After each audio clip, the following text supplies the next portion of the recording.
আল হাক্কাতু মাল হাক্কা ওয়া মা আদরাকা মাল হাক্কা। পড়েন আল্লাহু আকবার। বিশ্বনবী যখন দোয়া করলেন, ওই দোয়া যখন সাইয়েদনা ওমর ফারুকের হৃদয়ে স্পর্শ করলো, সাইয়েদনা ওমর ফারুক সব সময় বিশ্বনবীরে ফলো করতে আরম্ভ করলেন। বিশ্বনবী ডানে গেলে লুকিয়ে লুকিয়ে ওমর ফারুক ডানে যায়, বিশ্বনবী বায়ে গেলে লুকিয়ে লুকিয়ে ওমর ফারুক বায়ে যায়। বিশ্বনবী একবার মসজিদুল হারামে যে নামাজ পড়তে শুরু করলেন, ওমর ফারুক তখন বিশ্বনবীর পিছু পিছু ছদ্মবেশে পেছন থেকে যে বিশ্বনবী কিভাবে নামাজ পড়ে দেখতে শুরু করলেন। বিশ্বনবী ইন দা মিন টাইম এশার নামাজে আল হাক্কাতু মাল হাক্কা তেলাওয়াত শুরু করে দিলেন। আল হাক্কাতু মাল হাক্কা তেলাওয়াত শুরু করে দিলেন। তেলাওয়াত করতে করতে বিশ্বনবী যখন তেলাওয়াত করতেছে, ওমর ফারুক এরকম দুলতেছে আর মজা পাচ্ছে। ও মিয়া, বিশ্বনবীর কণ্ঠ বুঝি আমার মতো কণ্ঠ, আপনার মতো কণ্ঠ, আহমদ বিন ইউসুফের কণ্ঠ, আব্দুল বাসিতের কণ্ঠ না? বিশ্বনবীর গলায় যে কি সুরের ঝংকার আল্লাহ দিয়েছেন, কি সুরের লহরী আল্লাহ দিয়েছেন, একবার যে শুনতো পাগল হয়ে যেত। আল্লাহু আকবার। বিশ্বনবী সূরা হাক্কা মন্ত্রমুগ্ধ তেলাওয়াতে, মন্ত্রমুগ্ধ সুর দিয়ে, মন্ত্রমুগ্ধ কণ্ঠ দিয়ে তেলাওয়াত করতে লাগলেন। এশার সালাতে ওমর ফারুক দুলতে লাগলেন। ওমর ফারুক যত শুনেন অবাক হয়ে যায়, যত শুনেন অবাক হয়ে যায়, যতই শুনে অবাক। কিরে? কারণ তিনি আরবি ভাষা বুঝতেন। এত সুন্দর শব্দের গাঁথনি, এত প্রাঞ্জল বর্ণনা, এত সুন্দর অন্তমিল, এটা কবিতা না হয়ে পারে না। উনি মনে মনে ভাবলেন এটা মনে হয় কবিতা, it might be poem, it could be poem. Muhammad মনে হয় কবি হয়ে গেছে, তার কাব্য প্রতিভা দিয়ে সে এটা বানিয়েছে। তা না হলে এত সুন্দর কথা এটা কবিতা না হয়ে পারে। ইন দা মিন টাইম বিশ্বনবী কিন্তু দেখতেছে না যে পেছনে উমর। বিশ্বনবী তেলাওয়াত করছিলেন। ইন দা মিন টাইম বিশ্বনবী পড়ছিলেন ওমা হুয়া বিকাউলি শাইরিন কলিলাম মা তুমিনুন। এই আয়াতের অর্থ হলো এটা কোনো কবির কথা নয়, খুব অল্প সংখ্যক লোকই তোমরা ঈমান আনো। সুবহানাল্লাহ পড়েন। এটাকে বলে কোইনসিডেন্ট। কোইনসিডেন্ট, হুট করে অনেক সময় মিলে যায়। যায় কি যায় না? আপনি একজনের কথা ভাবতেছেন ভাবতেছেন, বাজারে গেলেন, বাজারে যেই দেখেন ওই লোকটা দাঁড়ায় আছে, এরকম হয় কি হয় না? কোইনসিডেন্ট। ওমর ফারুক মনে মনে যেটা ভাবতেছে ওই কথা দিয়ে বিশ্বনবী তেলাওয়াত করতেছে। আল্লাহু আকবার। বিশ্বনবী যে আয়াত তেলাওয়াত করছিলেন, আয়াতের অর্থ হলো এটা কোনো কবির বানানো কবিতা না, খুব অল্প সংখ্যক লোকই তোমরা ঈমান আনো। ওমর ফারুক আটকে উঠলেন, থমকে দাঁড়ালেন। ঘটনা কি? আমি মনে মনে ভাবলাম, কি রে, এত সুন্দর কথা, এটা তো মানুষের কথা হতে পারে না, এটা নিশ্চয়ই কবিতা, কবির কথা। কিন্তু মুহাম্মদ এখন আবার পড়তেছে ওমা হুয়া বিকাউলি শাইর, এটা কোন শায়েরের, কবির কথা নয়। কলিলাম মা তুমিনুন, অল্পই তোমরা ঈমান আনো। তার মানে আমার মনে যা চলে মুহাম্মদ এটা টের পায়। মুহাম্মদ গণক। নাউজুবিল্লাহ পড়বেন না? মুহাম্মদ অনেক বড় মাপের একজন গণক। মানুষের হৃদয়ে কি চলে, মনে মনে কি ভাবে, মুহাম্মদ না দেখেও বলে দিতে পারে। ইন দা মিন টাইম বিশ্বনবী পরের আয়াতে পড়লেন ওয়ালা বিকাউলি কাহিনিন কলিলাম মা তাযাক্কারুন। এই আয়াতের অর্থ হলো এটা কোনো গণকের বানানো গণনা নয়, খুব অল্প সংখ্যক লোকই তোমরা উপদেশ হিসেবে এটাকে মানো। সুবহানাল্লাহ পড়েন। এবার আর ওমর ফারুকের সহ্য হয় না, কি আজীব তামাশা। প্রথমে মনে করলাম কবিতা, মোহাম্মদ কয় কবি না, সে কবি না, এটা কবিতা না। তারপর ভাবলাম সে গণক, সে আয়াত পরে পরে বলে দিল এটা গণনা নয়, তাহলে এটা কি? এটা কি কবিতাও না, গণনাও না, তাহলে এটা কি? বিশ্বনবী তখন বললেন তানজিলুম মির রাব্বিল আলামিন। সুবহানাল্লাহ পড়েন। পরের আয়াত ছিল তানজিলুম মির রাব্বিল আলামিন। এটা দুনিয়ার কোন কবির বানানো কবিতা না, এটা কোন গণকের গণনা না, এটা কোন সাহিত্যিকের বানানো সাহিত্য নয়, এটা মহাবিশ্বের পরিচালক রব্বুল আলামিনের কাছ থেকে পাঠানো কিতাব কোরআন। সূরা হাক্কার ধাক্কায় ওমর ফারুক কাইত। প্রথমে ধাক্কাটা লাগলো যে দোয়া। বিশ্বনবী তাহাজ্জুদে কেঁদে দোয়া করলেন, আল্লাহ হয় আবু জাহেলের দিবা নাইলে ওমর রে দিবা। ওই দোয়া ওমর ফারুকের হৃদয়ে ছোঁয়া লেগেছে। এরপর হাক্কা, সূরাতুল হাক্কা দিয়ে দিলে এক ধাক্কা। এই ধাক্কা খেয়ে উথাল পাথাল হৃদয়ের মধ্যে, হায় রে, এ কি বাণী, এ কেমন কথা, কে মুহাম্মদ? তারপরও শয়তানের ওয়াসওয়াসা আছে না নাই? আল্লাহ বলে যতই ওয়াসওয়াসা ওমরকে দেয়া হোক, আমি ওমরে ফারুককে মুসলিম উম্মতের সেনাপতি বানিয়ে ছাড়বো, আমি সেনাপতি বানাবো। এবার 3 নাম্বার ডোজ। ডাক্তারের কাছে গেলে প্রথমে দেখবেন সিম্পল ডোজ দেয়, নরমাল ওষুধ। এটাতে কাজ না হলে ডোজ বাড়ায়, একেবারে কাজ না হলে অ্যান্টিবায়োটিক মারে, আছে না নাই?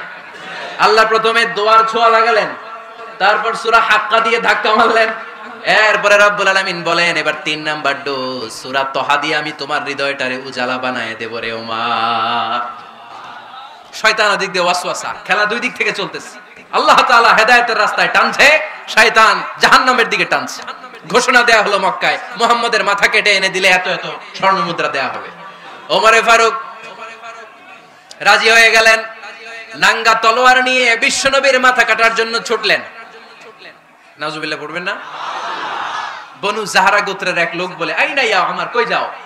মুহাম্মদের মাথা কাটতে যাই।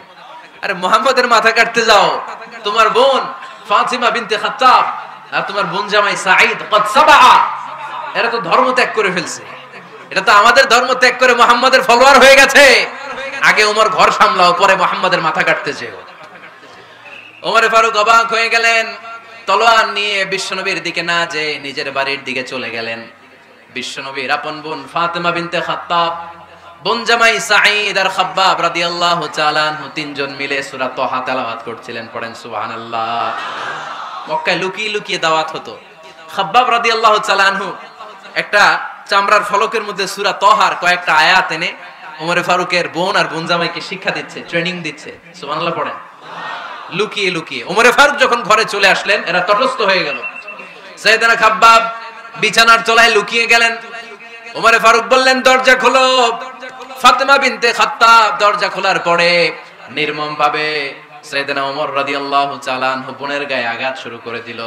বোন জামাইকে আহত করতে শুরু করলো আর বলতে শুরু করলো, তোরা পাগল হলি কেন? কি আছে ওই মুহাম্মাদের মধ্যে? কি জাদু নিয়ে এসেছে? সে যাই বলে লোকজন পাগল হয়ে যায়, সবাই তার উপর কালিমা পড়ে ঈমান এনে ফেলে। কি এমন জিনিস তোদের কাছে আছে যেটা দেখে মুহাম্মদকে তোরা ভালোবাসলি? কি আছে? কি পড়তেছিলি আমারে দেখা। ফাতেমা বলে, ইন্নাকা রিজসুন লা ইয়ামাসসুহু ইল্লাল মুতাহহারুন। ও আমার ভাই ওমর, তুমি নাপাক। তুমি কি? লা ইয়ামাসসুহু ইল্লাল মুতাহহারুন, পবিত্রতা অর্জন না করে এই কোরআন ধরা যায় না। সুবহানাল্লাহ পড়েন। ওমরে ফারুক গোসল করে আসলেন, কারণ ধাক্কা তো আগে কয়েকটা খাইছে। কথা বুঝেন নাই বোধহয়? প্রথমে দোয়ার ধাক্কা, পরে কোন সূরা দিয়ে ধাক্কা? হাক্কা দিয়ে ধাক্কা। 3 নাম্বার এখন আরেকটা ধাক্কা খাবে। গোসল করে আসলেন। ফাতিমা বিনতে খাত্তাব বললেন, গোসল যখন করে এসেছেন, এই নেন। ওমরে ফারুক এবার চামড়ার কাপড়ের মধ্যে সূরা তহার প্রথম আয়াতের দিকে নজর করলেন। নজর করেই কোরআনের প্রেমে পড়ে গেলেন। পড়েন সুবহানাল্লাহ।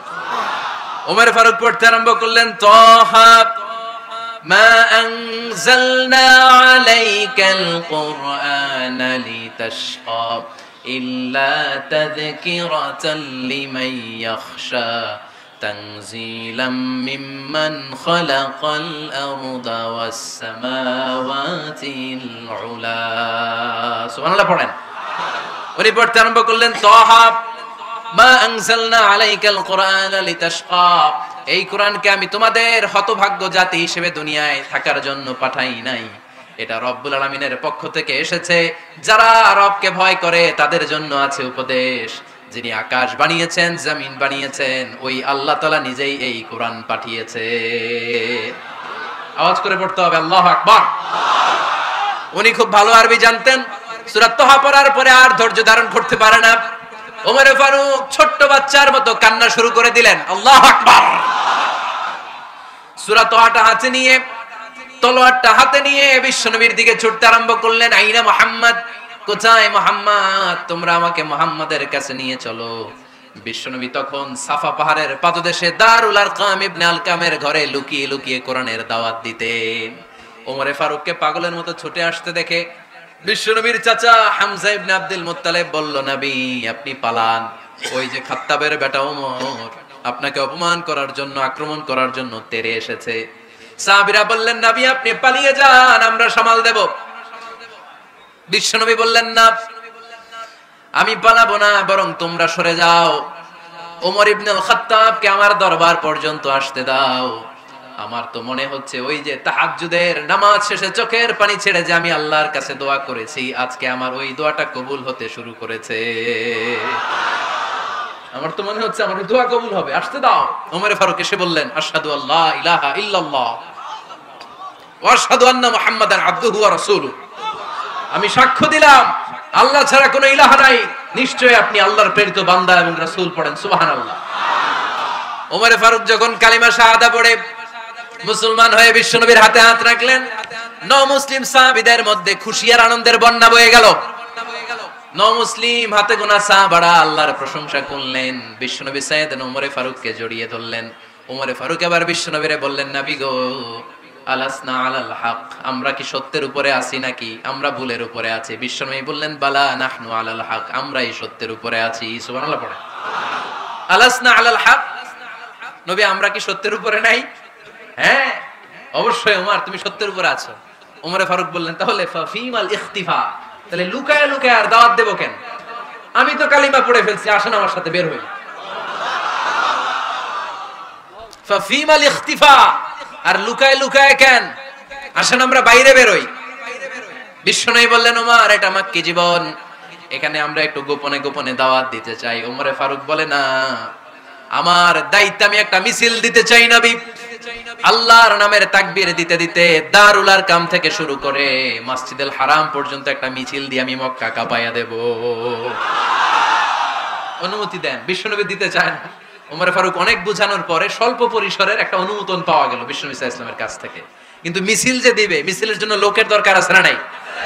এখানে লোক নাই, আমি একাই মিছিল দিতেছি। এটা জমবে? মিছিল জমবে?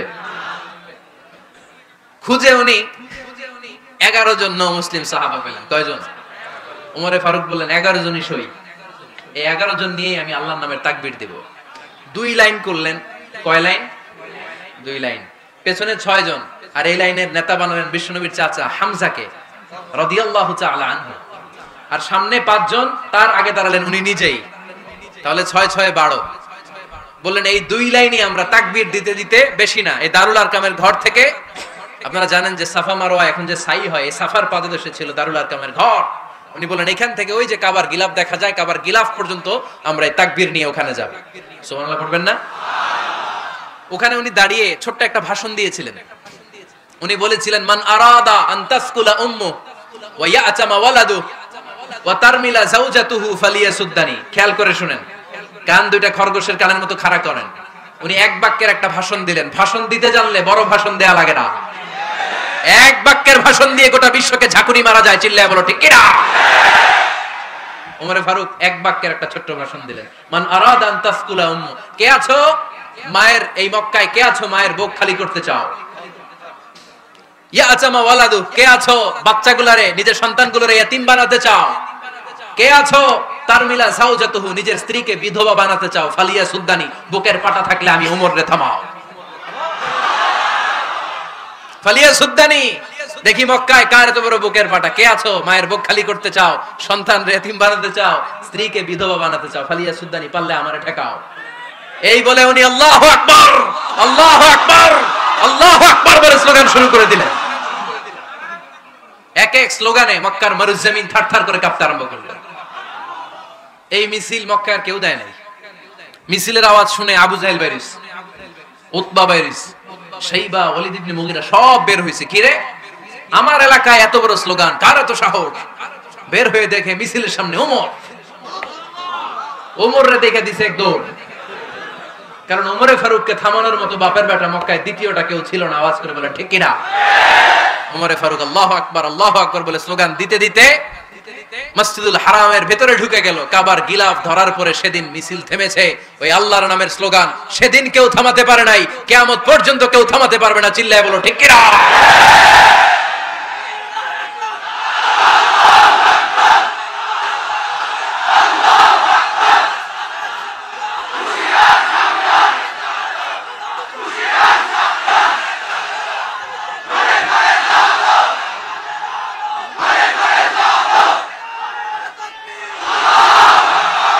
ওইরকম একটা ওমরের দরকার, আমাদের বেশি চাই না। জোরে বলেন ঠিক কিনা? দাও খোদা দাও আমায় আবার ওমর দারাজ দিল দাও খোদা দাও আমায় আবার ওমর দারাজ দিল দাও আলীর মতো বীর সেনানী আলীর মতো বীর সেনানী জাগাতে নিখিল দাও খোদা দাও আমায় আবার উমর দারাজ দিল সুবহানাল্লাহ পড়েন একটা উমর লাগবে চিল্লায় বলেন কয়টা ওই উমরের অপেক্ষায় বাংলাদেশ সহ গোটা মুসলিম উম্মাহ ঠিক কি না একটা উমরই যথেষ্ট আমাদের সেন্ট্রাল লিডারশিপ নাই তো আমাদের কি এদিকে লাথি মারলে আমরা ওইদিকে যাই ওদিক থেকে গুতা মারলে আমরা এদিকে যাই আমাদের রিপ্রেজেন্টেটিভ আমাদের প্রতিনিধিত্ব করার মতো কোনো কেন্দ্রীয় লিডারশিপ নেতৃবৃন্দ গোটা বিশ্বে নাই ঠিক কি না আমরা সেই ওমরে ফারুকের অপেক্ষায় আমরা সেই ইমাম আল মাহদির অপেক্ষায় এই ওমরে ফারুক আমাদের মডেল ঠিক কি না থার্ড ইন পজিশন এই পুরো উম্মতের মধ্যে ওনার পজিশন নাম্বার 3 এক নাম্বার পজিশন বিশ্বনবীর কার দুই নাম্বার পজিশন কার আবু বকর তিন নাম্বার পজিশন কার ওমরে ফারুকের বিশ্বনবী বলতেন লা নবিয়্যা বা'দি লা নবিয়্যা বা'দি আমার পরে কোনো নবী নাই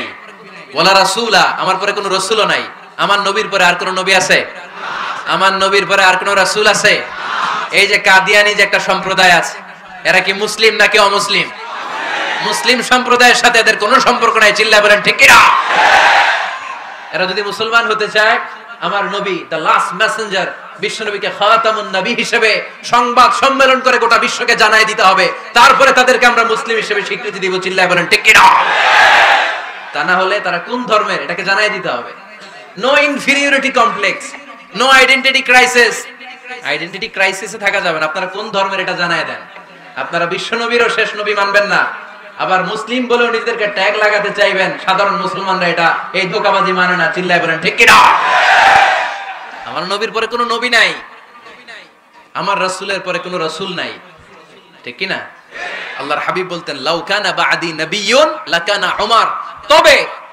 আমার পরে যদি নবী হওয়ার যোগ্যতা কারো থাকে আমার ওমরের ওই যোগ্যতা আছে সুবহানাল্লাহ পড়েন প্রভু তুমি বলেছো রাসূল দেবে না বলনি দেবে না ওমর বলনি দেবে না হামজা তারি খালিদ বিজয় সমর প্রভু তুমি বলেছো রাসূল দেবে না বলনি দেবে না ওমর বলনি দেবে না হামজা তারি খালিদ বিজয় সমর প্রভু তুমি বলেছো রাসূল দেবে না সুবহানাল্লাহ পড়েন এজন্য আমরা একটা ওমর চাই কয়টা বেশি লাগবে নেতার মতো নেতা কয়টা লাগে জোরে বলেন কয়টা enough that's enough Omar Faruq our super hero ওনার সাথে বিশ্বনবী সাল্লাল্লাহু আলাইহি ওয়াসাল্লামের মুসাহারার সম্পর্ক ছিল ওমরে ফারুক যে বিশ্বনবীর শ্বশুর এটা অনেকে জানেই না ওমরে ফারুক রাদিয়াল্লাহু তাআলা আনহু বিশ্বনবীর শ্বশুর ছিলেন এটা আজকে নতুন শুনছেন কে কে হাত তোলেন দেখছেন হুজুর সঠিক বলছি না আমি অনেকে আমরা জানি না মাশাআল্লাহ জানতে লজ্জা নাই শিখতে লজ্জা নাই লজ্জা হচ্ছে অজ্ঞতায় আর মূর্খতায় ঠিক কি না আমরা শিখতে রাজি আছি যে কথা বলে আমরা তার ছাত্র আমার আগে হুজুর কথা বলতেছিলেন আমরা ছিলাম ছাত্র এখন আমি কথা বলতেছি এখন আমরা সবাই হয়ে গেছি ছাত্র ঠিক কি না যিনি বলেন তিনি শিক্ষক বাকিরা আমরা ছাত্র ঠিক কি না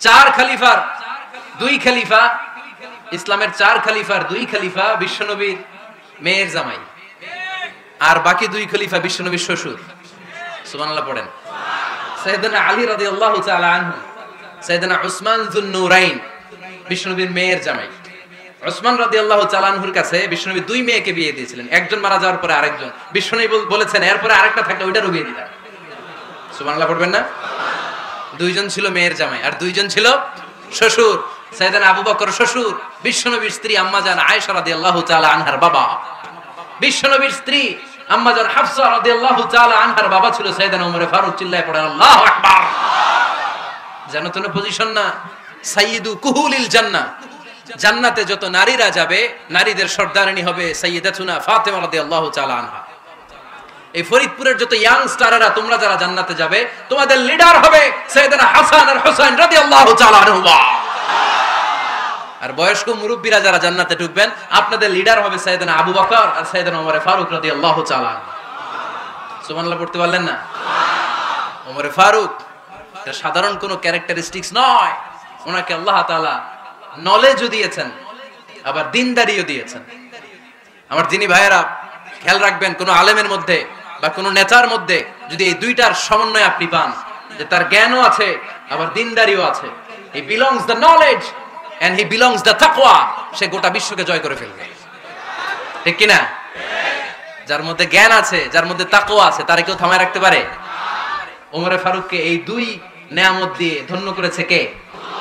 সহিহ বুখারীর বর্ণনা, বিশ্বনবী সাহাবীদের সামনে একটা স্বপ্নের কথা বলছেন। বিশ্বনবী বললেন, আমি স্বপ্নে দেখলাম আমার আঙ্গুলের ফাঁকা থেকে দুধ বের হচ্ছে, আমি তৃপ্তি সহকারে দুধ খেলাম, খাওয়ার পরে দেখলাম আঙ্গুলের মধ্যে একটু দুধ লেগে আছে, আমার আঙ্গুলে অতিরিক্ত লেগে থাকা দুধটা আমি ওমর ফারুকের মুখের মধ্যে লাগিয়ে দিলাম। সাহাবারা বললেন, ইয়া রাসূলুল্লাহ, ইয়া হাবিবাল্লাহ, মাযা আওয়ালতা বিহি, এই স্বপ্নের আপনি কি ব্যাখ্যা করলেন, আমরা তো বুঝলাম না। বিশ্বনবী বললেন, আওয়ালতু বিহি আল ইলম, আমি এই দুধ দিয়ে জ্ঞানের ব্যাখ্যা করেছি, কারণ ওমরকে আল্লাহ যেই জ্ঞান দিয়েছে গোটা বিশ্বের কাউকে এত জ্ঞান দেয় না। এজন্য স্বপ্নে যদি কেউ দেখেন যে আপনি দুধ খাচ্ছেন, তার মানে আল্লাহ তাআলা আপনার জ্ঞান বাড়ায় দিবেন। ওমর ফারুককে দুধ খেয়ে অতিরিক্ত দুধের অংশটা বিশ্বনবী আবু বকর রাদিয়াল্লাহু তাআলা আনহুর মুখে দেন নাই, সাইয়েদনা উসমানের মুখে দেন নাই, আলী রাদিয়াল্লাহু তাআলা আনহুর মুখে দেন নাই। স্বপ্নে ওই অতিরিক্ত লেগে থাকা দুধটা বিশ্বনবী ওমর ফারুকের ঠোঁটের মধ্যে লাগিয়ে দিয়েছেন। এই হাদিস থেকে প্রমাণ হয় আল্লাহ তাআলা জ্ঞানের নেয়ামতে সাইয়েদনা ওমর ফারুককে ধন্য করেছেন। আবার বুখারীর বর্ণনা, বিশ্বনবী সাল্লাল্লাহু আলাইহি ওয়াসাল্লাম আরেকটা স্বপ্নের বর্ণনা দিচ্ছেন। তিনি বললেন, তোমাদের সবাইকে স্বপ্নে আমার সামনে দাঁড় করানো হলো, আমি দেখলাম তোমাদের কারো জুব্বা নাভি পর্যন্ত, কারো জুব্বা হাঁটু পর্যন্ত, কারো জুব্বা টাকনু পর্যন্ত। ওমর ফারুককে যখন স্বপ্নে আমার সামনে দাঁড় করিয়ে দেয়া হলো, আমি দেখলাম ওমরের জুব্বা এত লম্বা, ওমর টেনে হিচড়ে তার জুব্বা নিয়ে সামনে হেঁটে যাচ্ছে। সাহাবারা বললেন, ফামাযা আওয়ালতা বিহি ইয়া রাসূলুল্লাহ, ও আল্লাহর রাসূল, এই স্বপ্ন দিয়ে আপনি কি বোঝাতে চাইলেন, আমরা কিছু বুঝলাম না। বিশ্বনবী বললেন, আউয়ালতু বিহি আদ-দীন, আমি এই হাদিসের দ্বারা দ্বীনের ব্যাখ্যা করলাম, যার জামা যত লম্বা তার দ্বীনদারি তত বেশি। সুবহানাল্লাহ, আস্তে পড়েন। স্বপ্নে দেখলেন কোন সাহাবীর জুব্বা নাভি, কোন সাহাবীটা হাঁটু, কারোটা টাকনু, কিন্তু ওমর ফারুকের জুব্বা এত লম্বা, ইয়াজুরু সাওবাহু, তিনি তার জুব্বা টেনে হিচড়ে যাচ্ছেন। বিশ্বনবী বললেন, এটা দ্বারা আমি দ্বীন, আমি তাকওয়া, দ্বীনদারি, তাকওয়া এটার ব্যাখ্যা করেছি। তার মানে ওমর ফারুকের তাকওয়ার সামনে সব তাকওয়া পানি হয়ে যাবে। কোন সুবহানাল্লাহ। আল্লাহ তাআলা সাইয়েদনা ওমর ফারুককে দ্বীনের জ্ঞান দিয়েছেন, তাকওয়া দিয়েছেন। যুবক ভাইরা, যাকে আল্লাহ তাআলা দ্বীনের জ্ঞান দেয়, যাকে আল্লাহ তাআলা তাকওয়ার এই গুণ দিয়ে সমৃদ্ধ করে, তার জন্য গোটা বিশ্বের সব দরজাগুলোকে ওপেন করে দেয় কে? কত বড় মুত্তাকি ছিলেন সাইয়েদনা ওমর ফারুক। মদিনার সমাজে কয়জন মুনাফিক ছিল বিশ্বনবী ছাড়া কেউ বলতে পারতেন না। বিশ্বনবী কোন সাহাবীকে মুনাফিকদের লিস্ট দিয়ে যান নাই, একজন সাহাবী ছাড়া। দেখি কেউ বলতে পারেন কিনা ওই সাহাবীর নাম? কি নাম? হুযায়ফা ইবনুল ইয়ামান রাদিয়াল্লাহু তাআলা আনহু। উনাকে বলা হতো সাহিবু সিররি রাসূলিল্লাহ, আল্লাহ রাসূল সাল্লাল্লাহু আলাইহি ওয়াসাল্লামের গোপন তথ্যের ধারক বাহক। সুবহানাল্লাহ পড়বেন না? বিশ্বনবী ইন্তেকালের আগে মদিনার সমাজে মোট কয়জন মুনাফিক আছে, এই তথ্য আবু বকরকে বলেন নাই, ওমর রাদিয়াল্লাহু তাআলা আনহুকে বলেন নাই, উসমান রাদিয়াল্লাহু তাআলা আনহু, আলী রাদিয়াল্লাহু তাআলা আনহু, আশারাতুল মুবাশশিরিনা বিল জান্নাহ কোন সাহাবীকে বলেন নাই। শুধুমাত্র কেবলমাত্র একমাত্র হুযায়ফা ইবনুল ইয়ামান রাদিয়াল্লাহু তাআলা আনহুর কাছে মুনাফিকদের লিস্টে বিশ্বনবী দিয়ে গিয়েছে। সুবহানাল্লাহ পড়েন। মদিনায় কারা কারা মুনাফিক কেউ জানতো না হুযায়ফা ছাড়া। কে ছাড়া? নামটা আজকে মুখস্থ করেন, যাতে অন্য কোনো ওয়াজে কেউ জিজ্ঞেস করলে বলতে পারেন।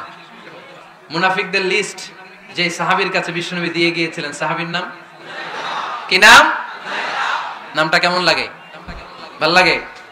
অনেকে আমারে জিজ্ঞেস করে, হুজুর আমার ছেলে হবে আগামী মাসে, একটা নাম দেন। নাম দিয়ে দিলাম হুযায়ফা। যাদের হবে ছেলে, এলাকায় যাদের নেক্সট কয়েক মাসে ছেলে হবে, খালি হুযায়ফা চলবে। কি চলবে? ভাল লাগে? নামটা ভাল লাগে? রাইখেন, অনেক সুন্দর নাম। উনি জানতেন মুনাফিক কারা। দেখেন ওমরে ফারুকের তাকওয়ার লেভেলটা কত হাই। ওমরে ফারুক একদিন হুযায়ফা রাদিয়াল্লাহু তাআলা আনহুর কাছে গেলেন, যে বললেন, হুযায়ফা, বিশ্বনবী ইন্তেকালের আগে মুনাফিকদের নামের লিস্টটা কারো কাছে দেয় নাই, আমার জানা নাই, সাইয়েদনা আবু বকরের জানা নাই, কোন সাহাবীর জানা নাই, তুমি ছাড়া। আমি তোমার কাছে জানতে চাই, আমি ওমরের নামটা ওই মুনাফিকদের খাতায় আছে কিনা আমার একটু বলো। আমার ওমরের নামটা ওই মুনাফিকদের লিস্টিতে একটু আছে কিনা নামটা একটু বলো। যদি থাকে আমি ভালো হয়ে যাব। আমি নেফাকি দূর করে পাক্কা মুমিন হতে চাই। আমার নাম যদি মুনাফিকের লিস্টে থাকে আমি তো শেষ। হুযায়ফা চোখের পানি ছেড়ে দিয়ে বলে, আমিরুল মুমিনিন, কেমন প্রশ্ন করলেন আপনি? আপনি বিশ্বনবীর শ্বশুর, এই উম্মতে আপনার পজিশন 3 নাম্বার। আপনারে মুনাফিকরা ভয় পায়, শয়তান আপনারে ভয় পায়। আপনি জান্নাতে সব বয়স্ক লোকদেরকে নিয়ে জান্নাতের মধ্যে আগে আগে ঢুকবেন, কেমন করে মুনাফিকদের কাতারে আপনার নাম থাকতে পারে ওমর? সুবহানাল্লাহ পড়ে। কি বিনয়, কি তাকওয়া। হুযায়ফাকে যে ধরতেন, হুযায়ফা একটু বলো না আমার নামটা মুনাফিকদের লিস্টিতে আছে কিনা। ওমরে ফারুকের যদি এই টেনশন থাকে যে আমি মুনাফিক হয়ে গেলাম কিনা, আমাদের এই টেনশন থাকার দরকার আছে না নাই? হ্যাঁ, এজন্য সব সময় আল্লাহর কাছে দোয়া করতে হবে, আল্লাহ তুমি নেফাকি থেকে আমাদেরকে বাঁচাও। আরো জোরে পড়েন আমিন। ওমর ফারুক রাদিয়াল্লাহু তাআলা আনহু আমাদের সুপার হিরো, আমাদের সবাই বলেন আমাদের। উনি কত বড় সুপার হিরো শুনেন। উনি জুমার খুতবা দিচ্ছেন। কি দিচ্ছেন? মসজিদে নববীতে। খুতবার মাঝখানে হঠাৎ বললেন, ইয়া সারিয়াতাল জাবাল, ইয়া সারিয়াত ইবনে জানিমিল জাবাল। এই কথা বলেই আবার খুতবা দিতে শুরু করলেন। উনার এই ইয়া সারিয়াত ইবনে জানিমিল জাবালের সাথে আগের কথারও কোনো মিল নাই, পরের কথারও কোনো মিল নাই। জুমার নামাজের পর মুসল্লি সাহাবারা ধরলেন, বললেন, ইয়া আমিরাল মুমিনিন। খুতবার মাঝখানে হঠাৎ করে ইয়া সারিয়াত ইবনে জানিমিল জাবাল বলে আপনি চিৎকার করলেন কেন? আপনার এই বাক্যের সাথে আপনার খুতবার আগের বাক্যের কোনো মিল নাই, আপনার খুতবার পরের বাক্যেরও কোনো মিল নাই। এই কথা আপনি কারে বললেন, কারে উদ্দেশ্য করে বললেন? এই কথার তাৎপর্য কি আমাদেরকে বুঝিয়ে বলেন। ওমর ফারুক বললেন, আমি যখন খুতবা দিচ্ছি আমি দেখতে পেলাম ওই যে কয়েক মাস আগে আমি আমার মুসলিম সেনাবাহিনী পারস্যে আক্রমণের জন্য পাঠিয়েছি, বর্তমান ইরান, ইরানের ওই বিশাল এলাকাতে পারস্যে আমি আমার ব্যাটালিয়ন পাঠিয়েছি। আমি হঠাৎ করে দেখতে পেলাম আমার মুসলিম বাহিনীর সেনাপতি যুদ্ধের এক পর্যায়ে তার ডানে আছে উপত্যকা, বায়ে আছে পাহাড়, সে পাহাড়ি রাস্তা ছেড়ে দিয়ে উপত্যকার দিকে যেতে শুরু করেছে। আমি দেখতে পেলাম আমার মুসলিম বাহিনী যদি উপত্যকার দিকে ছুটে বেড়ায়, কাফির মুশরিকরা আমার মুসলিম বাহিনীকে কচুকাটা করে ফেলবে। তাই আমি এখান থেকে তাদেরকে কমান্ড দিয়ে বলেছি, ইয়া সারিয়াতাল জাবাল, উপত্যকার দিকে নয় পাহাড়ের দিকে যাও, তাহলেই তোমাদের বিজয় নিশ্চিত হয়ে যাবে। উপত্যকার দিকে যেও না, ইলাল জাবাল, ইলা সারিয়াতিল জাবাল, পাহাড়ের দিকে ছোট। সাহাবারা অবাক, ঘটনা কি? উনি বসে আছেন মদিনায় মসজিদে নববীর মিম্বারে দাঁড়িয়ে, উনি যদি ইয়া সারিয়াতাল জাবাল বলে এটা কি ইরানে যাবে নাকি? ও মিয়া, তখনকার সময়ে বর্তমানের মতো মোবাইল ছিল নাকি, ইন্টারনেট ছিল নাকি, কিছু ছিল? খালি মুখে আমি যদি বলি ইয়া সারিয়াতাল জাবাল, এটা ইরানে যাবে, ইন্ডিয়া যাবে, ঢাকায় তো যাবে না, ফরিদপুর শহরেই তো বসবে না, ঠিক কিনা? কিন্তু এটা আমিরুল মুমিনিন বিশ্বাসী সাহাবারা বিশ্বাস করে নিল। কিছু মুনাফিক ছিল, এরা কয় না ঝামেলাস, এটা তো সম্ভব না। এক কাজ করি, এই সেনাপতি যখন বিজয়ী বেশে মদিনায় ফিরে আসবে আর আমরা ধরবো। এরা দিন গুনতে লাগলো, এই সেনাপতি মুসলিম বাহিনী নিয়ে পারস্য জয় করে কবে ফিরে আসবে।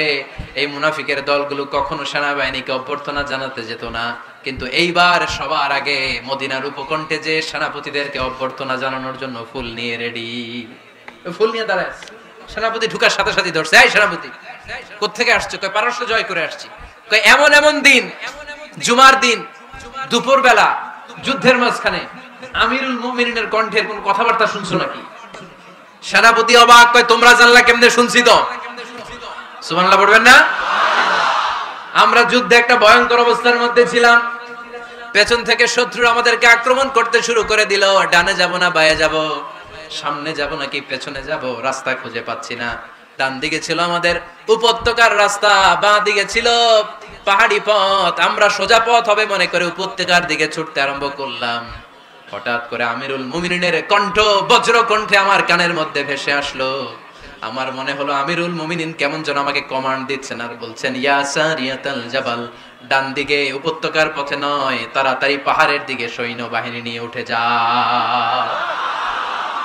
পাহাড়ের দিকে, ডানেরা, this is wrong track and this is the right track. ওই দিন যদি ওমরে ফারুকের ওই গাইডলাইন, আমিরুল মুমিনিনের কমান্ড যদি আমি না শুনতাম, আজকে বিজয়ের বেশে ফিরতেও পারতাম না, আমাদের চেহারাও তোমরা দেখতে পেতে না। ওমরে ফারুকের ওই কমান্ড, ওই গাইডলাইন অদৃশ্য থেকে শোনার কারণে এই পারস্যের মধ্যে আমাদেরকে সেই যুদ্ধে বিজয় দান করেছে কে? দিস ইজ ওমরে ফারুক, দিস ইজ ওমরে ফারুক। বিশ্বনবী বলছেন, ওমর, মা লাকিয়াকা শাইতানু সালিকান ফাজ্জান ইল্লা সালাকা ফাজ্জান গায়রা ফাজ্জিক। ওমর, শয়তান ইবলিস যদি তোমার কোনো রাস্তা দিয়ে হাঁটতে দেখে, শয়তান ওই রাস্তা রেখে দিয়ে অন্য রাস্তা দিয়ে হাঁটে। সুবহানাল্লাহ বাড়িতে যায় বললেন। কে বলতেছে? বিশ্বনবী। কার ব্যাপারে? ওমরে ফারুকের ব্যাপারে। শয়তান যদি দেখে যে ওমরে ফারুক এই রাস্তা দিয়ে হাঁটতেছে, শয়তান ওই রাস্তা রেখে দিয়ে অন্য রাস্তা দিয়ে হাঁটে। সুবহানাল্লাহ পড়েন। রাত্রিবেলা আমরা আমাদের বাচ্চা ছেলে মেয়েদেরকে যখন খাওয়াই, বাচ্চারা খেতে চায় না, এরকম হয় আপনাদের ফরিদপুর এলাকায়? হ্যাঁ, এই এলাকায় হয় নাকি? খেতে চায় না বাচ্চারা, এই চকলেট দেখায়া, এই মিনা কার্টুন দেখায়া, এইটা সেইটা, এগুলো সেগুলো বলে, গল্প টল্প বলে ভুলায়া খাওয়ানো লাগে, তাই না? তারপরও খায় না। আমারও ছোট মেয়ে আছে, খেতে চায় না, এইটা সেইটা এমনি সেমনি খাওয়ানো লাগে।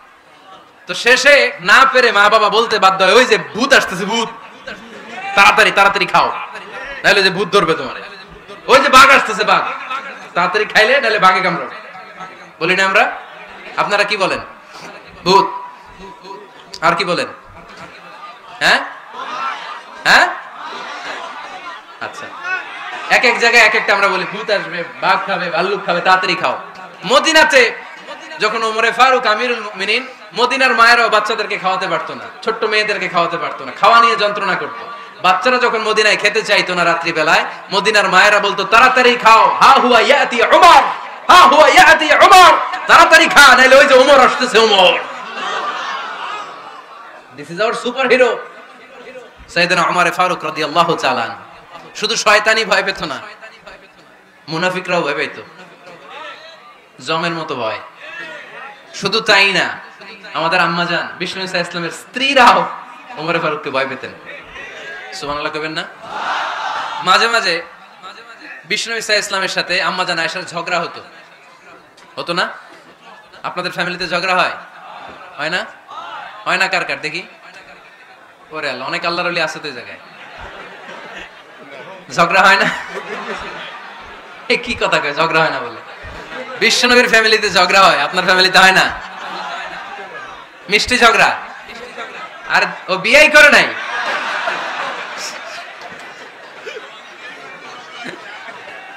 ঝগড়া তো হবেই, দাম্পত্য জীবনের মজাটাই তো এখানে। কখনো ঝগড়া, কখনো আনন্দ, একটু বৃষ্টি, একটু রোদ, একটু হাসি, একটু কান্না, ভালো লাগে, ভালোবাসা শেয়ার করে নেয়া, মিলেমিশে একাকার হয়ে যাওয়া, ঠিক কিনা? তো আল্লাহর হাবিব সাল্লাল্লাহু আলাইহি ওয়াসাল্লামের সাথে আম্মাজান আয়েশার ঝগড়া হতো। তো একদিন ঝগড়া হয়ে দুইজন রেগে আছে। খবরদার দুইজন রেগে থাকবেন না, আবার একজন রাগলে আরেকজন থেমে যাবেন, কারণ এই ছোট্ট ঝগড়া থেকে এটা অনেক সময় বিচ্ছেদের দিকে গড়ায়। আমার প্রিয় ফরিদপুরবাসী, ভাবি রেগে গেলে আপনি রাইগেন না, ওই দিন আপনি একটু ঠান্ডা থাকেন। আবার আপনি রেগে গেলে, আমার মাইকের আওয়াজ যদি ভাবিরা শুনেন, আপনারা রেগে যায় না, একটু ঠান্ডা থাকবেন। দুইজনে রেগে গেলে তো তৃতীয় বিশ্বযুদ্ধ শুরু হবে, তাই না? একজন রেগে গেলে আরেকজন ঠান্ডা, কারণ এই সামান্য ঝগড়া থেকে ইগোর কারণে এটা বিচ্ছেদ আর ডিভোর্স পর্যন্ত গড়ায়। আর শয়তান এখানে উস্কানি দেয়, কারণ ইমানদারদের ফ্যামিলি ভাঙতে পারলে শয়তান সবচেয়ে বড় খুশি হয়, আর ইমানদারদের ফ্যামিলি টিকে থাকলে খুশি হয়ে যায় কে? আম্মাজান আয়েশা রাদিয়াল্লাহু তাআলা আনহার সাথে বিষ্ণু ইসা ইসলামের ঝগড়া হতো মাঝে মাঝে। একবার ঝগড়া হলো, বিষ্ণু ইসা ইসলামের রাগ, আম্মাজান আয়েশাও রাগ। বিষ্ণুই বললেন, আয়েশা, ঝগড়া করে আর কতক্ষণ থাকবো, আসো মিটমাট করি। আয়েশা রাদিয়াল্লাহু বললেন, ঠিক আছে, মিটমাট করব। তো বিষ্ণু ইসলাম বলেন মিট পানের জন্য কারে ডাকবো? ওমরে ডাকি। কয় না, ওমরে না, ওমর গালিজ, ওমর অনেক রাগে, আমার ডর লাগে। কয় তাহলে তোমার আব্বারে ডাকি। কয় ডাকেন। কি খুশি, মেয়েদের মধ্যে অভ্যাসটা আছে না নাই? তাহলে তোমার আব্বারে ডাকি, ডাকেন। ডেকে নিয়ে আসা হলো। আবু বকর রাদিয়াল্লাহু তাআলা আনহু দাঁড়ালেন, আম্মা জান আয়েশা দাঁড়ালেন, বিশ্বনবীও দাঁড়ালেন। বিশ্বনবী বললেন, আয়েশা তোমার আব্বা আসছে, এবার ঘটনা খুলে বলার পালা, তুমি বলবা নাকি আমি বলবো? আম্মা জান আয়েশা বললেন, আপনি বলেন, তবে ওয়ালা তাকুল ইল্লা হাক্কান, যেটা ঘটছে ওইটাই বললেন, মিথ্যা কথা কইেন না। আবু বকর রাদিয়াল্লাহু তাআলা আনহু রেগে মেগে আগুন, কি এই কথা তুমি কেমন করে বলো? বিশ্বনবীকে মিথ্যা কথা কখনো বলবে? রেগে মেগে দিলেন মেয়ের গালে এক চড়। বানিয়ে বলতেছি না, মুসনাদ আহমদ ইবনে হাম্বলের হাদিস। বাবার হাতের থাপ্পড়কে আম্মা জান আয়েশা উল্টে বললেন।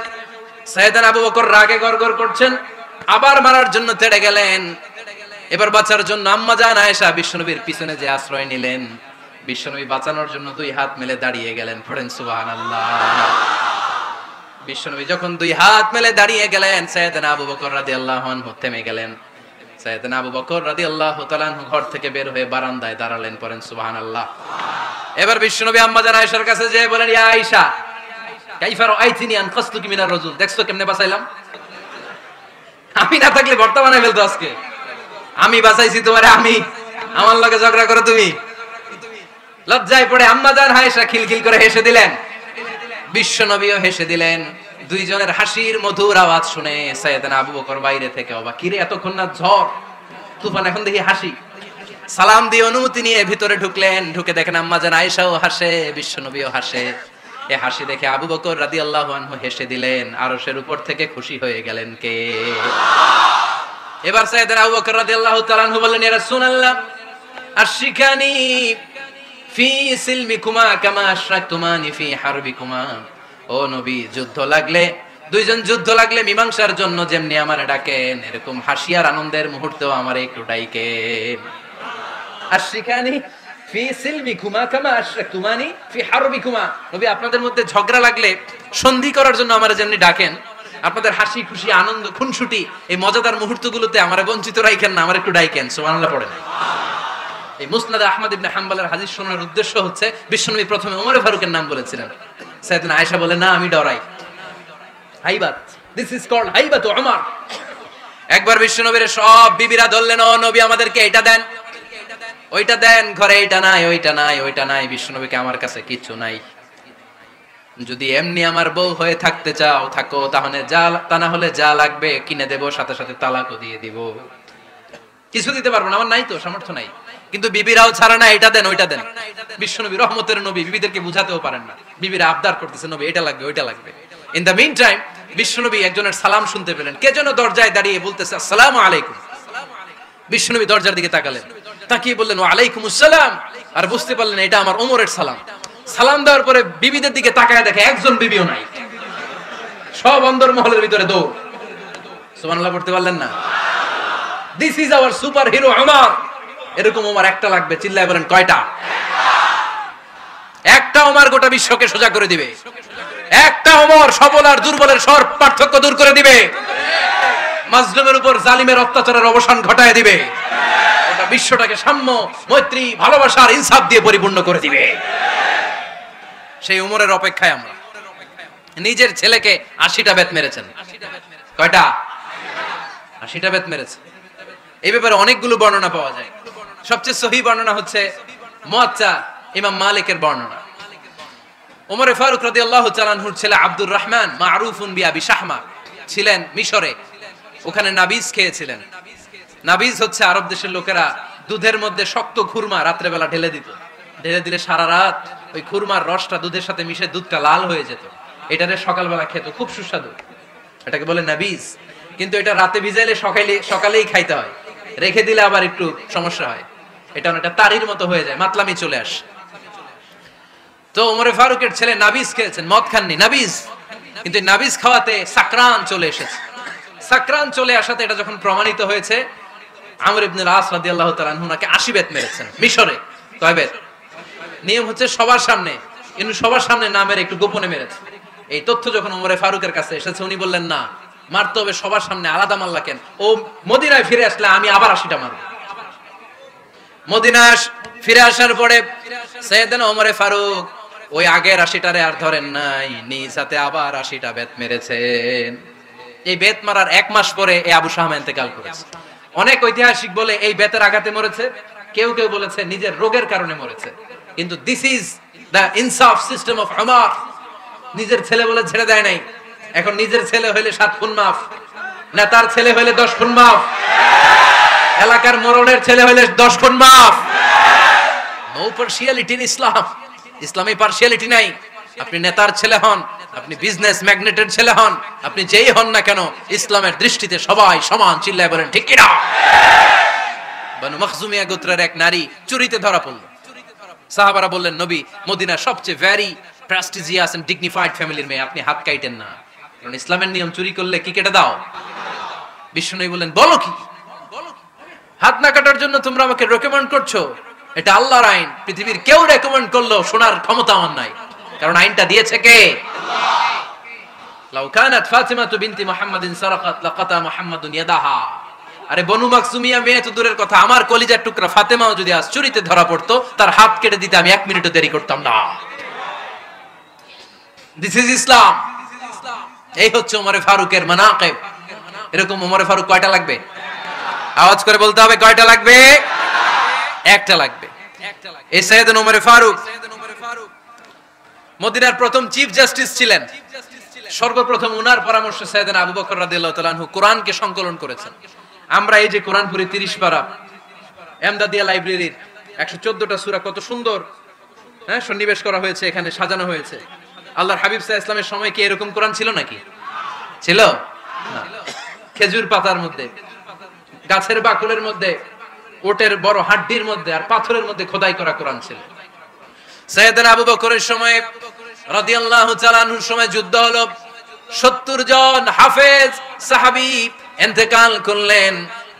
সাইয়েদনা আবু বকর রাদিয়াল্লাহু তাআলা আনহুকে ডেকে ওমরে ফারুক বললেন, ও আবু বকর, এইভাবে হাফেজে কোরআন সাহাবীরা যদি দুনিয়া থেকে বিদায় হয়ে যায়, আল্লাহর কোরআনও তো বিদায় হয়ে যাবে। আমার পরামর্শ হলো আপনি সব বয়োজ্যেষ্ঠ সাহাবীদেরকে একসাথে করে কোরআনের সব কাগজগুলোকে একসাথে করে একটা নির্ধারিত কপির মধ্যে কোরআনকে সংকলন করে ফেলেন। সাইয়েদনা আবু বকর বললেন, যেটা আমার নবী করেন এটা আমি কেমনে করি? কিন্তু ওমরে ফারুক নাচরবান্দা বলে না, এটা করলে কোনো খারাপ হবে না, ভালোই হবে। মুসলিম উম্মার জন্য এক জায়গায় কোরআন সন্নিবেশিত থাকবে, আপনি করেন। সাইয়েদনা আবু বকর রাজি হয় না, ওমরে ফারুকও ছাড়ে না। ওমরে ফারুক বলতে বলতে বলতে বলতে এমন ভাবে সাইয়েদনা আবু বকর রাদিয়াল্লাহু তাআলা আনহুকে ধরলেন, সব শেষে সাইয়েদনা আবু বকর ওমরে ফারুকের কথায় কোরআন সংকলনে রাজি হয়ে গেলেন। পড়েন সুবহানাল্লাহ। উনি বললেন, ওমর যখন আমাকে বারবার বুঝাতে লাগলো, আল্লাহ তাআলা আমার হৃদয়টা ওমরের কথা শোনার জন্য খুলে দিলেন।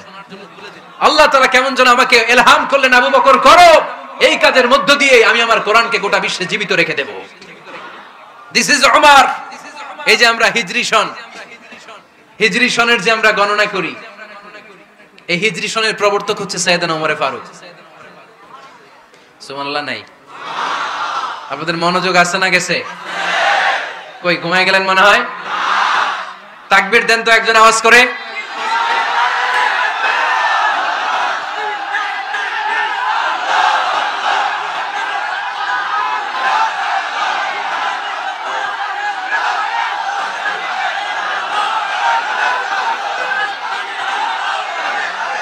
মাশাআল্লাহ, মাশাআল্লাহ। বসেন বসেন, এখনই শেষ করে দেব কিছু সময়ের মধ্যে। আমরা একসাথে বিদায় নিব ইনশাআল্লাহ। ওঠা বসা করবেন না, ওঠা বসা করবেন না, বসেন।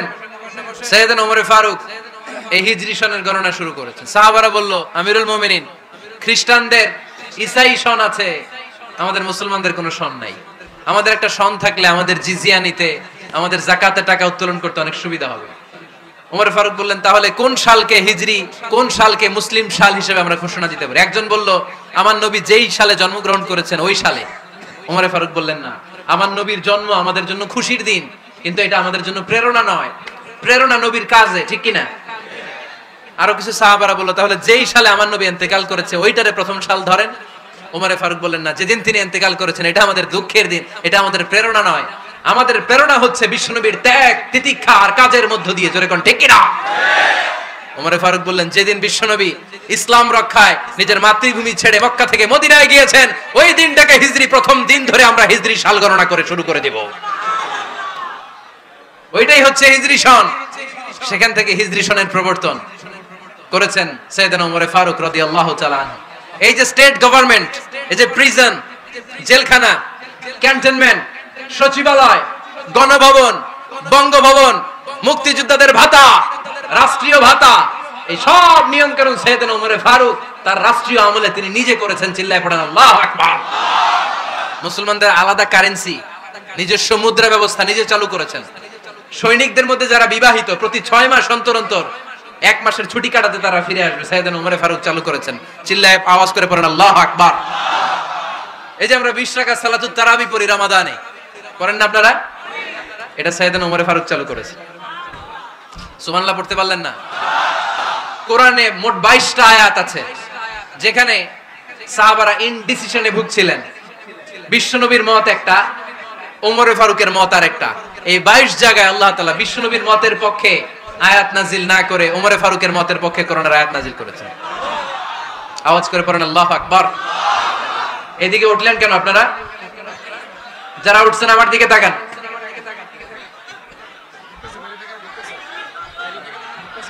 কিছু ভিতরে ঢুকতেছে, কিছু বাইরেতেছে না?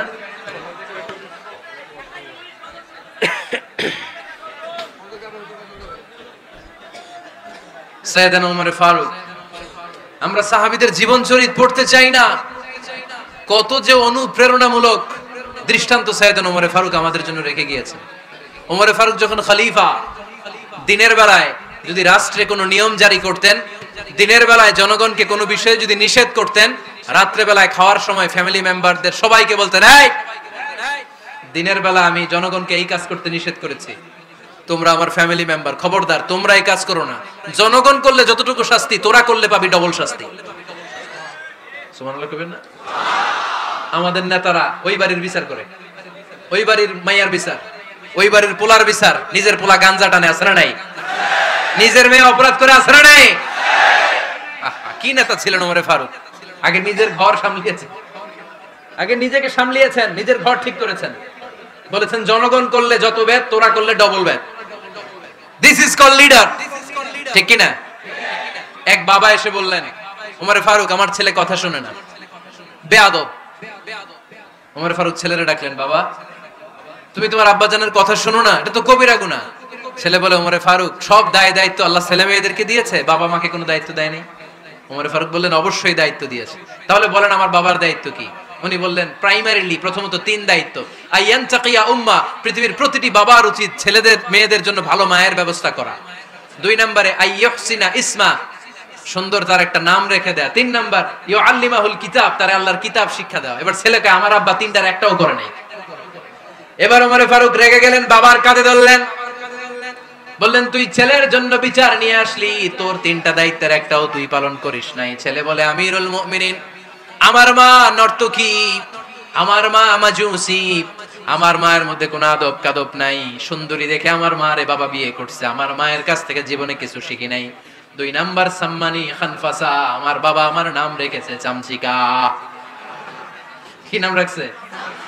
এটা নাম হইলো একটা? এরকম উল্টাপাল্টা নাম আছে না নাই? না, এগুলো রাখবেন না। আব্দুল্লাহ রাখবেন, আব্দুর রহমান রাখবেন। আরেকটা কি বলছি আজকে? হুযায়ফা রেখে দিয়েন, পারবেন?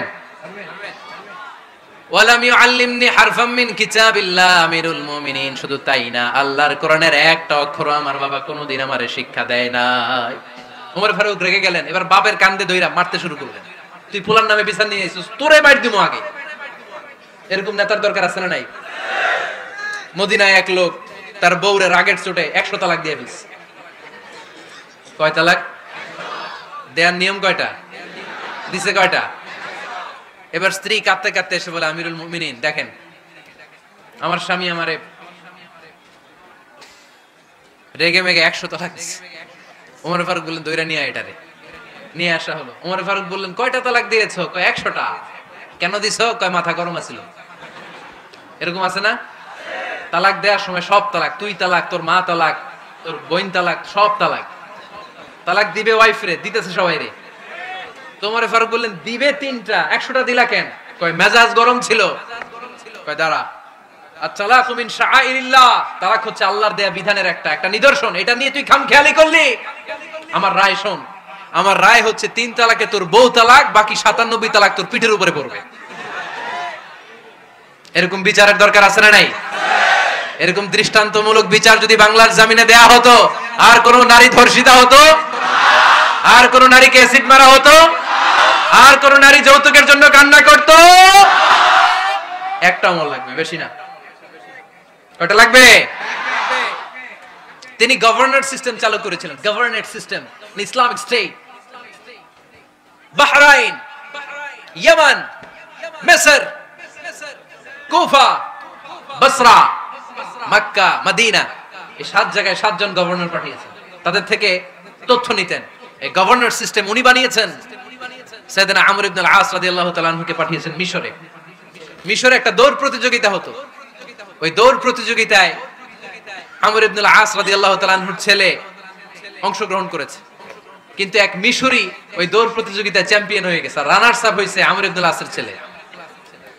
এবার মিশরি ফার্স্ট আর গভর্নরের ছেলে সেকেন্ড। রাগের চোটে আমর ইবনে আল-আসের ছেলে ওই মিশরির মাথার মধ্যে কয়েকটা বাড়ি মেরেছে। মিশরি বলে, আমার মাল্লা কেন? তুমি খেলাই পারো না, আমারে মাল্লা কেন? কয় আনা ইবনুল আকরামিন, আমি গভর্নরের পোলা, আমি যা বলবো এটাই হবে, আমার উপরে কথা নাই। মিশরি ওইখানে আর ঝগড়া বাঁধায় নাই, মনে দুঃখ নিয়ে মদিনায় চলে আসলেন। এসে বললেন, আমিরুল মুমিনিন, আপনি আমর ইবনুল আস রাদিয়াল্লাহু তাআলা আনহুকে মিশরের গভর্নর বানিয়ে পাঠিয়েছেন। একটা প্রতিযোগিতায় আমি চ্যাম্পিয়ন হয়েছি, ওনার ছেলে হয়েছে রানার আপ। কেন সে চ্যাম্পিয়ন হতে পারে নাই? এই কারণে আমার মাথায় লাঠি দিয়ে 3টা বাড়ি মেরে বিচারটা দিছে কার দরবারে? কথা বুঝেন নাই বোধহয়? ওমর ফারুকের দরবার। ওমর ফারুক বললেন, তাই আগামী বছরের অমুক তারিখ আমি সব গভর্নরদেরকে ডেকে হিসাব নেই, তো ওই দিন তুই থাকবি, পারবি না? মিশরি বলে, পারবো মানে অবশ্যই পারবো। ওই দিন 7 রাজ্য থেকে 7 গভর্নর হাজির, গভর্নরদের ছেলেরাও হাজির, মিশরীয় হাজির। 7 গভর্নরের কাছ থেকে 7 এলাকার খোঁজ খবর নেয়ার পরে ওমরে ফারুক বললেন, আইনাল মিসরি, মিশরি লোকটা কই, এদিকে আয়। মিশরি সামনে আসার পরে বলল, আমর ইবনুল আস, তুমি মিশরের গভর্নর, তোমার ছেলে সহ তুমি আসো। আমর ইবনুল আস এসে সামনে বসে রইলেন। এবার বললেন, ও আমর ইবনুল আসের ছেলে, তুমি নাকি ইবনুল আকরামিন গভর্নরের ছেলে, তুমি যা বলবা মিশরে নাকি তাই হবে, তোমার নাকি অনেক দাপট। নিজে একটা লাঠি এনে মিশরীর হাতে দিয়ে বলল, এবার তোর মাথায় যতটা মারছে তুই ততটা গুনে গুনে মার, আমি দেখবো। আমর ইবনুল আস দেখবে, আমর ইবনুল আসের ছেলেরে তুই এখানে মার। সে বলতেছে, থাক, আপনি বলছেন এতেই যথেষ্ট, মারা লাগবে না, আমি মাফ করে দিলাম। ওমরে ফারুক বলল, খবর দাও, মার, মার ওর মাথার মধ্যে। মিশরি ওমরে ফারুকের ধমক শুনে ভয়ে ভয়ে 3টা বাড়ি মারল। এই বাড়ি মারা দেখেও ওমরে ফারুকের হৃদয় ঠান্ডা হয় নাই। লজ্জায় আমর ইবনুল আস, বয়স হয়ে গিয়েছে সাহাবা, মাথা তখন টাক, মাথায় চুল নাই, লজ্জায় মাথাটা হেট হয়ে মাথাটা নিচু করে রেখেছে। এবার রাগের চোটে ওমরে ফারুক বললেন, এবার আমর ইবনুল আসের টাক মাথার মধ্যে একটা মার। মা কেন ছেলেকে শিক্ষা দিতে পারে নাই? ইয়া আমর ইবনুল আস, মাতা জাআলতুমুন নাস আবিদা, তোমরা কখন মিশরীদেরকে নিজেদের দাস বানায় নিলা? ওয়াকাদ ওয়ালাদাতুম উম্মুহুম আহরারা, আর ওদের মায়েরা তো ওদেরকে স্বাধীন সন্তান হিসেবে প্রসব করেছে। মানুষদের উপর ক্ষমতাগিরি করার জন্য গভর্নর পাঠাই নাই, খবরদার, জনগণ তাদেরকে দেখভাল করার জন্য তোমাদেরকে পাঠানো হয়েছে, তাদের উপর কোনো অত্যাচার করার জন্য নয়। চিল্লায় বলেন ঠিক কি না? এরকম নেতা কয়টা লাগবে? কয়টা? ওই নেতার নাম কি? ওমর। হ্যাঁ, হুয়া ইয়াতি ওমর। 22 জায়গায় বিশ্বনবী কয় একটা, ওমরে ফারুক বলে আরেকটা। আল্লাহ বলে, বিশ্বনবী আপনার পক্ষে আমি আয়াত নাজিল করতে পারলাম না, আমি ওমরের পক্ষে নাজিল করে দিলাম। বিশ্বনবী বলতেন, ইন্নালি কুল্লি উম্মাতিন মুহাদ্দাস, সব উম্মতের মধ্যে, সব নবীর উম্মতের মধ্য থেকে একজন করে আল্লাহ তাকে মুহাদ্দিস বানাতো। মুহাদ্দিস না, মুহাদ্দাস। মুহাদ্দাস মানে এমন লোক যিনি যা ভাবতো ওই ভাবনাটাই আল্লাহ আয়াত হিসেবে নাজিল করে দিতেন। বিশ্বনবী বলেন, আমার উম্মতের মধ্যে মুহাদ্দাস হচ্ছে সাইয়েদনা ওমর। মদিনার সবচেয়ে বড় মুনাফিকের নাম আব্দুল্লাহ ইবনে উবাই ইবনে সালুল, সব মুনাফিকদের সরদার, কিন্তু এই মুনাফিকের ছেলেটা হলো পাক্কা ঈমানদার। এই ছেলের নাম হলো আব্দুল্লাহ। আওয়াজ করে বলেন, ছেলের নাম কি? আব্দুল্লাহ ইবনে উবাই ইবনে সালুল মুনাফিক সরদার যখন ইন্তেকাল করলো, সাইয়েদনা আব্দুল্লাহ রাদিয়াল্লাহু তাআলা আনহু বিশ্বনবীর কাছে এসে চোখের পানি ছেড়ে ডেকে বলে, নবী আপনিও জানেন আমিও জানি, মদিনার সবাই জানে আমার আব্বা মুনাফিকদের সরদার, কিন্তু আমার মন তো মানে না, আমার তো পিতা, আমার তো বাবা লাগে, আমার তো মন মানে না। আপনিও জানেন মুনাফিক, আমিও জানি মুনাফিক। নবী আপনার দরবারে কিছু আমি চাই না, আপনার গায়ের একটা জামা দেন, আপনার জামাটা পরিয়ে আমার বাবারে দাফন দিব। এর উসিলায় যদি আমার আব্বারে আল্লাহ মাফ করে দেয়, দয়ার নবী মায়ের নবী জামা খুলে দিয়ে দিলেন। পড়েন সুবহানাল্লাহ। আব্দুল্লাহ রাদিয়াল্লাহু তাআলা আবার আবদার চললেন, নবী জানি আমার বাবা মুনাফিক, কিন্তু আমার তো বাবা, আপনার দরবারে ফরিয়াদ, আপনি নিজে যে আমার বাবার জানাজার নামাজে ইমামতি করবেন। দয়ার নবী মায়ার নবী জানাজার নামাজে যেতে চাইলেন। ওমরে ফারুক বললেন, নবী না, খবরদার আপনি উবাই ইবনে সালুলের জানাজায় যাবেন না। বিশ্বনবী জোর করে যেতে চাইলেন। সাইয়েদনা ওমরে ফারুক বিশ্বনবীর জামা পেছন থেকে টেনে ধরলেন। আল্লাহু আকবার। টেনে ধরলেন, যাবেন না আপনি। ওমরে ফারুকের হাত থেকে হ্যাচকা টান মেরে জুব্বা টান দিয়ে বিশ্বনবী জানাজায় চলে গেলেন। রব্বুল আলামিন আয়াত নাজিল করলেন, ইস্তাগফির লাহুম আও লা তাস্তাগফির লাহুম ওয়া ইন তাস্তাগফির লাহুম ৭০ মাররাতান ফালান ইয়াগফিরাল্লাহু লাহুম। নবী গো, একবার নয়, দুইবার নয়, ৭০ বারও যদি এই মুনাফিকের জন্য আপনি ক্ষমা চান, তার জন্য ক্ষমা নাই, তার জন্য আছে জাহান্নাম। ওয়ালা তাকুম, আপনি যাবেন না আলা কবরি, কখনো তাদের জানাজায় যাবেন না। এই যে একটা ভুল করে ফেলছেন, এটা এবারই শেষ, এরপরে আর যাবেন না। সাইয়েদনা ওমর ফারুকের পক্ষে আল্লাহ তাআলা কোরআনের আয়াত নাযিল করে দিলেন। চিল্লায় পড়েন আল্লাহু আকবার। এভাবে 22টা জায়গায় ওমর ফারুক যা বলেছে, এটা নিয়ে একটা আলাদা আলোচনা হইতে হবে, আলাদা একটা আলোচনা লাগবে যে 22টা আয়াতে আল্লাহ তাআলা বিশ্বনবীর পক্ষে কোরআনের আয়াত নাযিল না করে সাইয়েদনা ওমর ফারুকের পক্ষে আয়াত নাযিল করেছেন। চিল্লায় পড়েন সুবহানাল্লাহ। ওই ওমর ফারুককে আমাদের মডেল বানানোর দরকার আছে না নাই? ওই ওমর ফারুকের জীবনী আমাদের ছেলেমেয়েদেরকে পড়ানোর দরকার আছে না নাই? আমাদের ভবিষ্যৎ প্রজন্ম এগুলো জানে না। ওরা সালমান খান দেখে বড় হয়, ওরা শাহরুখ খান দেখে বড় হয়, ওরা ঋত্বিক রোশনকে দেখে বড় হয়। ওরা মনে করে যে এরাই বড় সুপার হিরো। আমাদের যে কত বড় সুপার হিরো আছে এরা জানেই না। নতুন প্রজন্মের কর্ণকোহরে সাইয়েদনা ওমর ফারুকের ইতিহাস পৌঁছে দেওয়ার দরকার আছে না নাই? ওমর ফারুকের ইন্তেকালের ঘটনাটা বলেই আমরা মুনাজাতের দিকে যাব। শুনবেন? শুনতে চান? উনি স্বপ্নে দেখলেন একটা লাল মোরগ ওনাকে 3টা ঠোকর মেরেছে। কয়টা? উনি জুমার নামাজে, জিলহজ মাসের শেষ সপ্তাহে জুমার নামাজে বললেন যে একটা লাল মোরগ 3টা ঠোকর মেরেছে। মুগীরা ইবনে শুবা রাদিয়াল্লাহু তাআলা আনহুর দাস আবু লুলু আল মাজুসি, এই লোকটা খঞ্জর বানাতে পারতো। মুগীরা রাদিয়াল্লাহু তাআলা আনহুর দাস। মুগীরা প্রতিদিন 4 দিরহাম করে চার্জ করতো, যেহেতু দাস। সে এসে বিচার দিল, আমিরুল মুমিনিন, মুগীরা আমার থেকে বেশি টাকা চায়, জুলুম করে। ওমর ফারুক বললেন, তাই? তুমি কি কাজ জানো? বলে, আমি খঞ্জর বানাতে জানি। বাড়ি কই? পারস্য। আরে তুমি খঞ্জর বানাতে জানলে তো 4 দিরহাম অনেক কম, সে তো আরো বেশি টাকা নেওয়া দরকার ছিল তোমার থেকে। আবু লুলুর এই কথা পছন্দ হয় নাই। সে কয়, ওমর তুমি সবারে দয়া দেখাও, আর আমার ক্ষেত্রে কঠিন নিয়ম বানাইলা, দাঁড়াও এই নিয়ম তোমার আমি দেখাবো। এই রাগে সে বাড়িতে যে একটা খঞ্জর বানালো। কি বানালো? খঞ্জর চিনেন? ছোট্ট ছুরি। কিছুদিন আগে ওমানের সুলতান কাবুস ইন্তেকাল করেছে, জানেন আপনারা? ওনার এই কোমরের মধ্যে খঞ্জর থাকতো, ছবিতে দেখছেন? আরব শাহেক যারা সুলতান আমির, কোমরে কি থাকে? ছোরা থাকে, খঞ্জর। সে বাসায় যে একটা খঞ্জর বানালো, যে খঞ্জরের 2 মাথা, লাহু রাসান ওয়া মাকবাদাতুহু ফি ওয়াসাতি, আর ধরার হ্যান্ডেলটা মাঝখানে, এদিকেও ছুরি এদিকেও ছুরি, যাতে এইভাবে মারা যায়। সে ধার দিতে লাগলো আর বলল, ওমর দাঁড়াও তোমার আমি দেখাবো। ওমর ফারুক মসজিদে নববীর ইমাম, ফজরের নামাজের সময় এ আবু লুলু আল মাজুসি বুরনুস পরে, চাদর পরে, লুকিয়ে লুকিয়ে, সে অগ্নি উপাসক, মুমিন নয়। ওমর ফারুককে অ্যাটাক করার জন্য গেলেন মসজিদে নববীতে। ওয়াকানু ইউসাল্লুনা বিগালাস, তখন ওনারা অন্ধকারে নামাজ পড়তো। নামাজের সময় যখন হলো, লুকিয়ে লুকিয়ে প্রথম কাতারে ওমর ফারুকের পিছনে মুয়াজ্জিনের পাশেই দাঁড়ালেন, হাতে খঞ্জর। ইকামত হলো, ওমর ফারুক সালাত শুরু করলেন, ফজরের সালাত। আল্লাহু আকবার। নামাজ শুরু করলেন, সূরা ফাতিহা বললেন। আরেকটা সূরা যখন পড়তে যাবেন, in the mean time Abu Lulu এই খঞ্জর নিয়ে ওমর ফারুকের বুকের মধ্যে 3টা স্টেবিং করলেন। একটা মারলেন নাভির নিচে, মারার সাথে সাথে পাকস্থলী কেটে গেল। আরেকটা মারলেন পাজরে, পাজর ছিঁড়ে গেল। তিনটা মারার পরে ওমর ফারুক বললেন কতালানি আল কাল, এক কুকুর আমাকে মেরে ফেলেছে। পেছন থেকে এক সাহাবীকে টান মেরে সামনের দিকে নিয়ে গেলেন, তুমি নামাজের ইমামতি করাও। আর ওমর ফারুককে বাকিরা ধরাধরি করে পেছনে নিতে আরম্ভ করলেন। আর এই আত্মাই আক্রমণ যে করেছে সে কাতারের মাঝখান দিয়ে যেতে আরম্ভ করলো আর দুই দিকে ছুরি মারতে আরম্ভ করলো।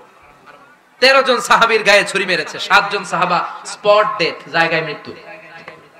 এই ভয়ঙ্কর অবস্থা দেখে এক সাহাবী বুরনুস, এক ধরনের জুব্বা আছে মাথাওয়ালা, অনেকে জ্যাকেট পরছেন না এরকম মাথাওয়ালা, লম্বা জুব্বা আছে আরবরা শীতে পড়ে মাথাওয়ালা, এই মাথাওয়ালা জুব্বা বের করে এক সাহাবী জালের মতো তার দিকে উড়ায় মারল। ওই বুরনুসের মধ্যে পেঁচিয়ে আবুলুল মাটিতে পড়ে গেল আর সুইসাইড করে ফেলল, নিজের বুকে নিজে মেরে আত্মহত্যা। যেই সাহাবীকে ইমামতির জন্য দাঁড় করালেন উনি ছোট্ট সূরা দিয়ে প্রথম রাকাতে সূরা আল কাউসার, দ্বিতীয় রাকাতে সূরাতুল ইখলাস দিয়ে নামাজ শেষ। ওমর ফারুক বেহুশ। ওমর ফারুক কি বেহুশ।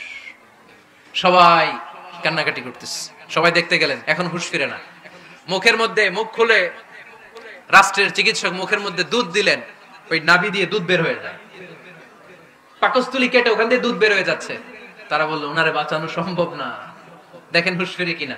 হুঁশ ফিরলে ওনার পরে কে আমির হবে উনি যেন প্যানেল ঠিক করে দিয়ে যায়। সবাই তাকিয়েছে ওমর ফারুকের চোখের দিকে। আল্লাহর মেহেরবানিতে ঘন্টা খানিক পরে উনি চোখ খুললেন। চোখ খোলার পরেই বলেন নাই ও মা আমি মরে যাই। চোখ খোলার পরে উনি বলেন নাই কে মারলো আমারে।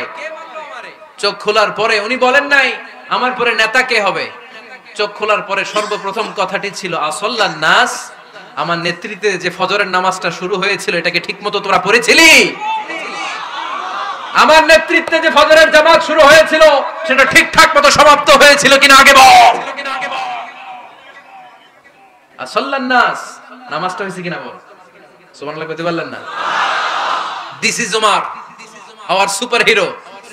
নেতা অনেকগুলো লাগে না, এরকম নেতা একটাই যথেষ্ট যে গোটা বিশ্বকে কাঁপায় দিতে পারে। চিল্লায় বলো ঠিক কিনা? আমরা চাই আমাদের ছেলেগুলো ওমর ফারুকের মতো বড় হোক। আমরা চাই আমাদের ছেলে মেয়েগুলো খাব্বাব, খুবাইব, সাইয়েদনা আলী, উসমান, আবু বকর রাদিয়াল্লাহু তাআলা আনহুর অনুসরণে বড় হোক, ঠিক কিনা? আমরা একটা ওমর চাই যিনি আমাদেরকে সালাতের শিক্ষা দিয়ে গিয়েছেন, ইন্তেকালের আগে বলেছেন সাল্লান নাস। এজন্য আমরা যেন নামাজ কখনো নষ্ট না করি। আল্লাহর জমিনে দ্বীন বাস্তবায়নে আসাদ্দুহুম ফি আমরিল্লাহি ওমর, ওমর রাদিয়াল্লাহু তাআলা আনহুর মতো এত কঠোর কেউ ছিলেন না। তাই দ্বীন বাস্তবায়নে আমরা যেন কাউরে ছাড় না দেই। সবার আগে আল্লাহর দ্বীন, সবার আগে আল্লাহর কোরআন, সবার আগে আমার ইসলাম, ঠিক কিনা? চাইলেই কেউ এদেশ থেকে ইসলামরে মিটাই দিতে পারবে না। যে দেশে আল্লাহু আকবার ধ্বনির সাথে সাথে সূর্য উঠে যায়, আল্লাহু আকবার ধ্বনির সাথে সাথে সূর্য ডুবে যায়, সে দেশে আর কিছু থাকবে না থাক আমার ইসলাম থাকবেই, আর কিছু থাকবে না থাক আমার কোরআন থাকবেই। সে ইসলামের সাথে থাকতে রাজি আছেন তো? কোরআনের সাথে থাকতে রাজি আছেন তো?